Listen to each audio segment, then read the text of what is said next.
The Solomon Brown, a wooden 47-foot lifeboat built in 1960, was stationed at Penlee for 21 years until, on the 19th of December 1981, it was called to the aid of the Union Star, whose engines had failed 8 miles east of the Wolf Rock Lighthouse to the southwest of Cornwall.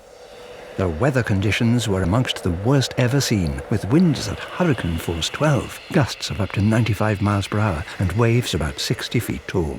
A helicopter had been unable to make a rescue, and the Solomon Brown's skipper, Coxswain Trevelyan Richards, made several attempts to get alongside the stricken cargo ship. Eventually he got close enough for 4 people to jump from the Union Star's wheelhouse onto the lifeboat.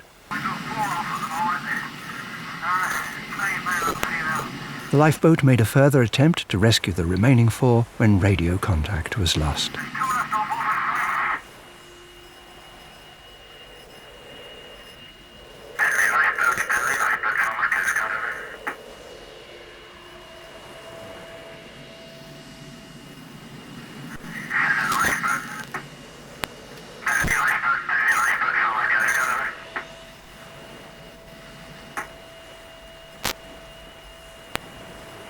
10 minutes later, her lights disappeared.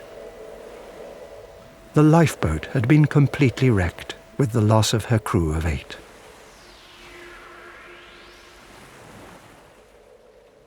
Commander Smith, the pilot of the rescue helicopter, summed up the bravery of the Solomon Brown's crew.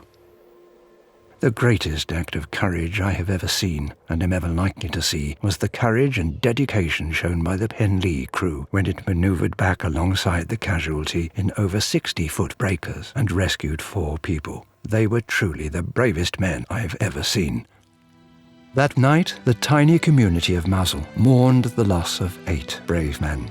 But just 2 days later, an entire new crew of volunteers had come forward. They included 17-year-old Neil Brockman, whose father had died on the Solomon Brown. Neil Brockman had turned up for duty on the night of the Union Star disaster, but was turned down for the trip by Trevelyan Richards, who was reluctant to take out 2 members of the same family in such dangerous seas.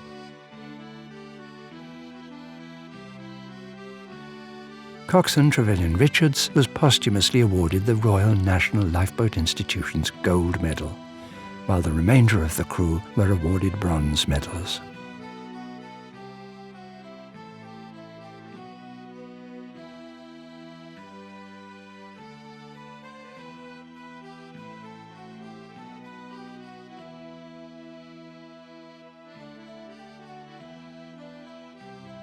One of the heroes, Charlie Greenall, had turned on the Christmas lights in Mosul just 2 nights before. After the disaster, the lights were switched off out of respect. But 3 days later, his widow Mary asked for them to be lit again. Mosul Christmas lights have since become a major attraction, but on the anniversary of the tragedy, they're turned off at 8 p.m. for an hour as an act of remembrance.